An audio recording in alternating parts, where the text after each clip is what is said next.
Imagine a young man whose entire understanding of his faith is shattered and then rebuilt by the divine wisdom of his master. What if the spiritual leader you revered could show you how to transcend the boundaries of religion itself? In this video, we explore how Sri Ramakrishna re-educated Narendra, guiding him from a fragmented understanding of Hinduism to a profound realization of its essence. Discover how Narendra came to see religion not as a set of dogmas, but as an inclusive experience that transcends all boundaries. Join us as we delve into the transformative lessons Narendra learned, his admiration for his master, and the deep bond they shared, especially during a time of profound challenge. It was Sri Ramakrishna who re-educated Narendranath in the essentials of Hinduism. He, the fulfillment of the spiritual aspirations of the 300 millions of Hindus for the past 3,000 years, was the embodiment of the Hindu faith. The beliefs Narendra had learnt on his mother's lap had been shattered by a collegiate education. But the young man now came to know that Hinduism does not consist of dogmas or creeds. It is an inner experience, deep and inclusive, which respects all faiths, all thoughts, all efforts, and all realizations. Unity in diversity is its ideal. Narendra further learnt that religion is a vision which, at the end, transcends all barriers of caste and race and breaks down the limitations of time and space. He learnt from the master that the personal God and worship through symbols ultimately lead the devotee to the realization of complete oneness with the deity. The master taught him the divinity of the soul, the non-duality of the Godhead, the unity of existence, and the harmony of religions. He showed Narain by his own example how a man in this very life could reach perfection. And the disciple found that the master had realized the same God consciousness by following the diverse disciplines of Hinduism, Christianity, and Islam. One day, the master, in an ecstatic mood, said to the devotees, "There are many opinions and many ways. I have seen them all and do not like them anymore. The devotees of different faiths quarrel among themselves. Let me tell you something. You are my own people. There are no strangers around. I clearly see that God is the whole and I am a part of him. He is the Lord and I am his servant. And sometimes I think he is I and I am he." Narendra regarded Sri Ramakrishna as the embodiment of the spirit of religion, and did not bother to know whether he was or not an incarnation of God. He was reluctant to cast the master in any theological mold. It was enough for Narain if he could see through the vista of Ramakrishna's spiritual experiences all the aspects of the Godhead.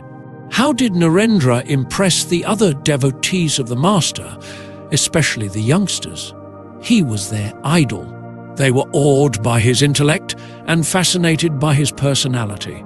In appearance, he was a dynamic youth, overflowing with vigor and vitality, having a physical frame slightly over middle height and somewhat thick-set in the shoulders. He was graceful without being feminine.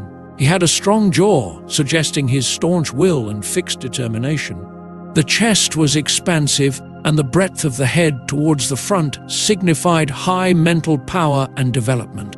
But the most remarkable thing about him was his eyes, which Sri Ramakrishna compared to lotus petals.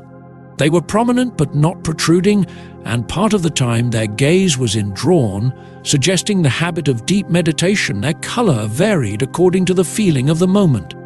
Sometimes they would be luminous in profundity, and sometimes they sparkled in merriment. Endowed with the native grace of an animal, he was free in his movements. He walked sometimes with a slow gait and sometimes with rapidity, always a part of his mind absorbed in deep thought. And it was a delight to hear his resonant voice, either in conversation or in music. But when Narain was serious, his face often frightened his friends. In a heated discussion, his eyes glowed. If immersed in his own thoughts, he created such an air of aloofness that no one dared to approach him. Subject to various moods, sometimes he showed utter impatience with his environment, and sometimes a tenderness that melted everybody's heart. His smile was bright and infectious. To some he was a happy dreamer. To some he lived in a real world rich with love and beauty. but to all he unfailingly appeared a scion of an aristocratic home.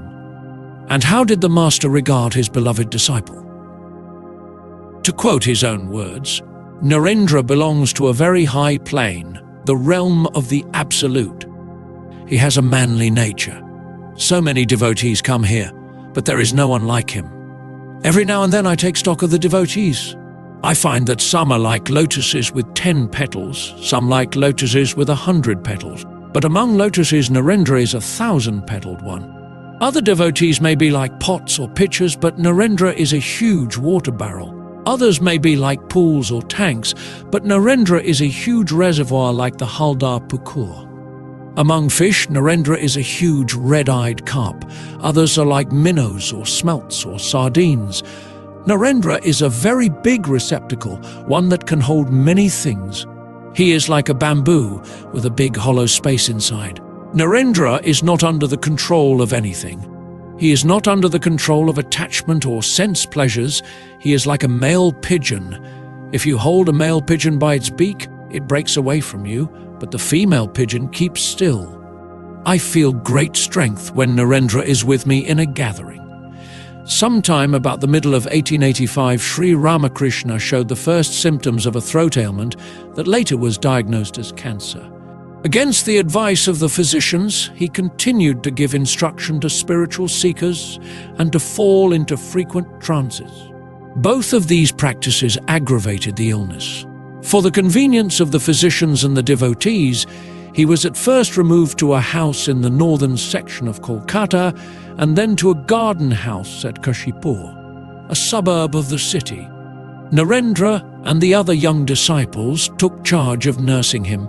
Disregarding the wishes of their guardians, the boys gave up their studies or neglected their duties at home, at least temporarily, in order to devote themselves heart and soul to the service of the Master.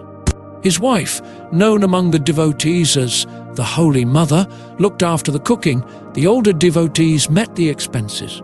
All regarded this service to the Guru as a blessing and privilege. Narendra time and again showed his keen insight and mature judgment during Sri Ramakrishna's illness. Many of the devotees, who looked upon the Master as God's incarnation and therefore refused to see in him any human frailty, began to give a supernatural interpretation of his illness. They believed that it had been brought about by the will of the Divine Mother or the Master himself to fulfill an inscrutable purpose, and that it would be cured without any human effort after the purpose was fulfilled. Narendra said, however, that since Sri Ramakrishna was a combination of God and man, the physical element in him was subject to such laws of nature as birth, growth, decay, and destruction. He refused to give the Master's disease, a natural phenomenon, any supernatural explanation. Nonetheless, he was willing to shed his last drop of blood in the service of Sri Ramakrishna.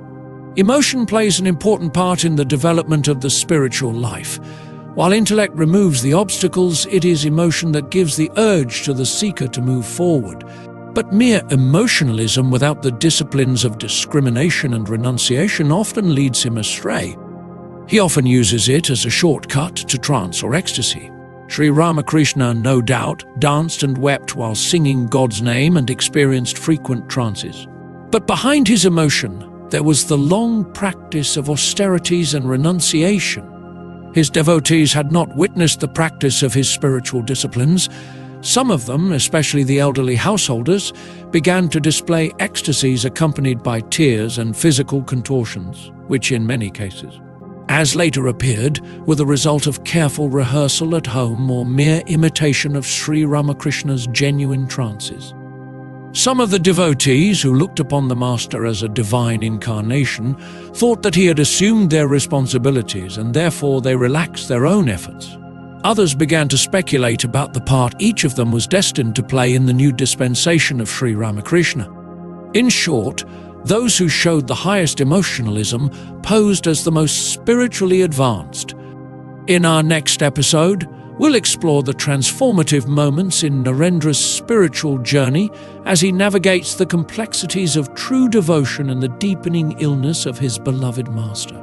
Discover how Narendra's critical perspective on spirituality and his unwavering dedication to his teacher profoundly shaped his path. Join us as we uncover the intense inner struggles and spiritual revelations that defined this pivotal period in Narendra's life. Thank you for listening till the end. Please subscribe, turn on the notifications, like, comment, and share with your friends. This will help more listeners to discover our channel and content.